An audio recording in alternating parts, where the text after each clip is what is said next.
What's up? My name is Mark, and over the course of the last 3 to 4 years, I have been attempting to build a skate park slash plaza in my backyard. Over that time, I've learned a lot of things. I've made a lot of mistakes, and I figured it's time to just start documenting it. Up until this point, I've made Instagram reels or highlights, time lapse, that kind of thing, but I've decided to start documenting it piece by piece. Most of the footage from here on out in the future will be just time lapses and I guess better quality footage. In the montage, it's a bunch of different, I guess, digital sizes, if you will.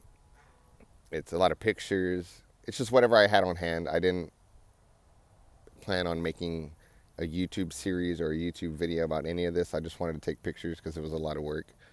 So I'm going to put the pictures up and pretty much play the montage. And from here on out, like I said, it's going to be time lapses and just a different style. But just bear with me at first. The quality of the video and the pictures might be a little poor, if you will. So I'm going to play that. And I'm not going to be talking a lot on this channel. I know I was really hesitant about becoming a typical YouTuber or anything like that. But I've decided to just document it so maybe my kids can watch it one day. Or I can look back and see the mistakes I've made or what I've done. And I'm going to kind of try to go through, not talk you through it, but just show you what I'm doing. Like if I'm tying rebar or if I'm planning on pouring the next section, you'll see what I'm going to do and all that. So thanks for watching.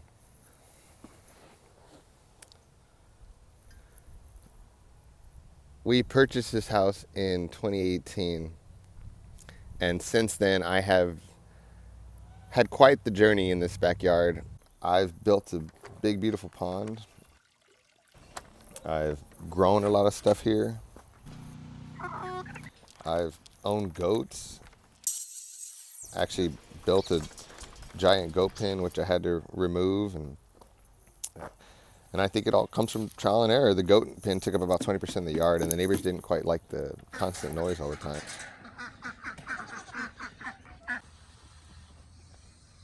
The pond had to be removed due to drainage issues and some roots, but let's just say I've learned a lot about being a homeowner. I've also drove go-karts back here. And anyways, let's get back to the plaza. So the next 30 seconds, just Sal, Val, and I skate in the backyard. This is what the backyard looked like when we first purchased the home. I wanted y'all to see what it looked like before we poured any concrete back here.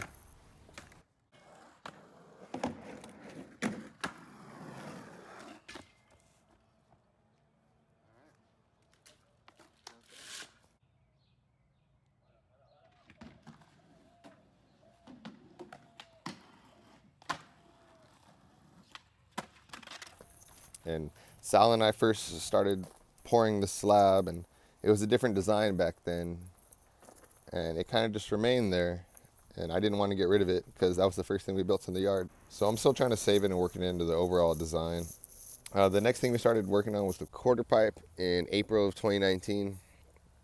And big shout out to Fields, Dave Deasy, Connor, all these guys. I'm by no means a professional, but if you get a chance to watch these guys, they know what the hell they're doing.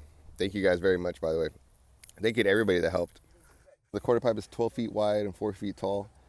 I think it was a total of 64 bags, 70 something bags, somewhere around there. I want to say thank you to all these guys so much.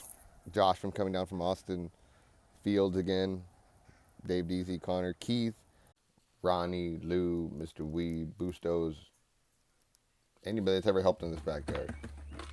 Thank you.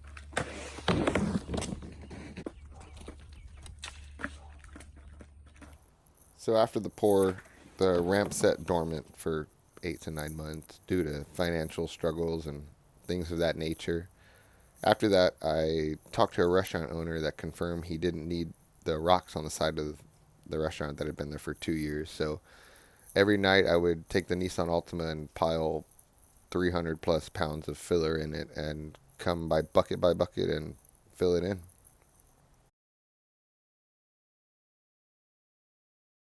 So after I got that all filled in, I decided to get on SketchUp and try to design something, or at least get an idea of what we wanted to do.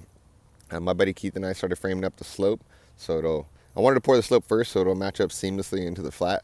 So I cut the 2 holes in the plywood, and this should be big enough to slide the 2 4-inch PVCs down 2 feet into the ground. And this is a different section of the video, but I just wanted to show you the process. After we got those in, I tied the rebar to the bottom of the quarter pipe, and we started filling in around the bottom of the PVC, and then worked our way up, eventually filling up all the way to the top and letting it sit overnight. The bank was about 22 bags, if I remember correctly, which totals out to about $76, $77. Next, we poured the flat, a total of 64 bags, and doing it without a bull float was quite the challenge, but somehow we got it done. It looks a little sketchy in some spots, but it works to get you from point A to point B. So a couple weeks went by, and then I came outside one night and I framed up the top of the bank. It took me a couple hours. I used the existing rebar that was already coming out of the bank. I just bent it over, added some more rebar, tied it, make sure it was nice and level. Then the next day I went to Home Depot, got about 17 bags, poured it that afternoon and let it sit overnight. This is the 5th piece if you count that shitty bank over there.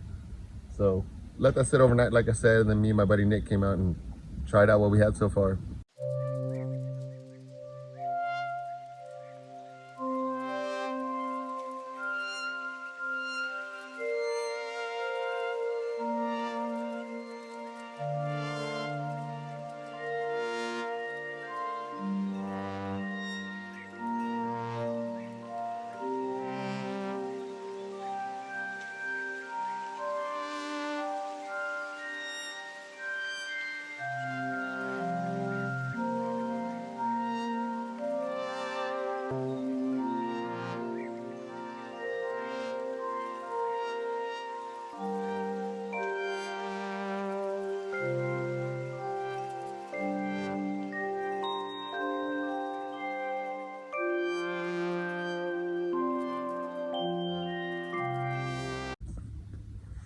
So here's a picture of Sunday when she was a pup.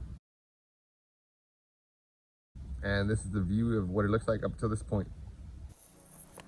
And the next minute or so is just me taking out the forms.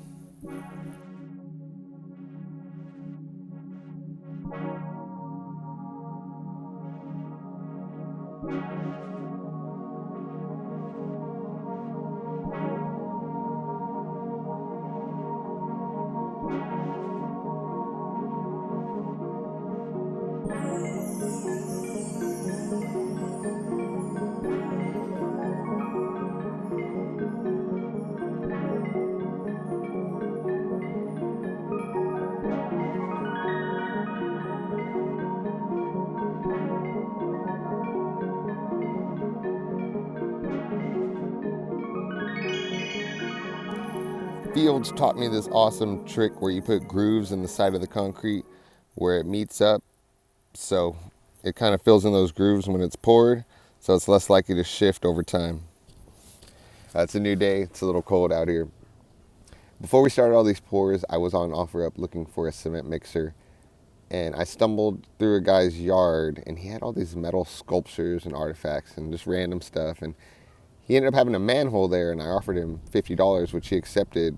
As for the concrete mixer I got from him, it lasted about a week, and then a pin snapped, and it's been sitting in my yard ever since.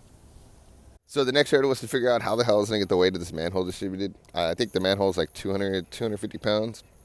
So the plan was to make a base that would hold up the weight of the manhole and the concrete all together.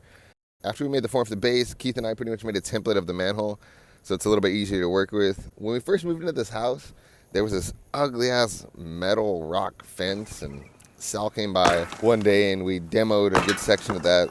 Underneath the rock post, there were like these 4-inch square tubings, which I pulled out, and we cut like stakes, and we used that template with the 2x4 attached on top, and we stuck those into the ground pretty much as far as they would go until the manhole on top was level with the slab. So after all the stakes were in and the manhole was level, it was time to add some PVC and rebar and pour. The next day, I removed the forms, got a piece of plywood, traced around, cut it with the jigsaw. Then I came and made sure it fit nice and snug on all the columns. This is what's going to be holding up the cement mix as it cures. If I wasn't doing this, I'd have to have a giant stack of rocks or dirt right here, and that's why it's a lot easier when it's a fill-free. If we ever decide to sell the house one day, it'll be a lot easier removing this than the pain in the ass of a giant stack of rocks or dirt. I added some rebar, and that night I called my buddy Josh, and he came around 10 p.m. and he did some tack welds onto the manhole just to hold onto the rebar. Ended up pouring it the next day, and I put a center block on top, hoping there wouldn't be an air bubble on the bottom, which caused it to be unlevel. But everything dried nice and cured perfectly. The next day I came out and I pulled the 4-inch for that, and I couldn't be happier. You can see the existing rebar stretching all the way from the bottom of the quarter pipe to the end of this part.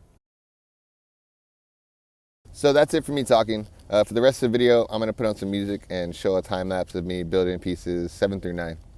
Thanks for watching this shit, guys. I know you could be doing a million other things, and I super appreciate the support. Thank you.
One last thing. Thank you, Sal, Brain, Josh. Again, everybody who's in this video. Anybody that's helped me along the way. The homeowner, Joe. If you haven't checked him out on Instagram. He's a badass dude. Dellside DIY. The Forgotten Road DIY. Check all these out on Instagram. They're badass. Thank you guys again.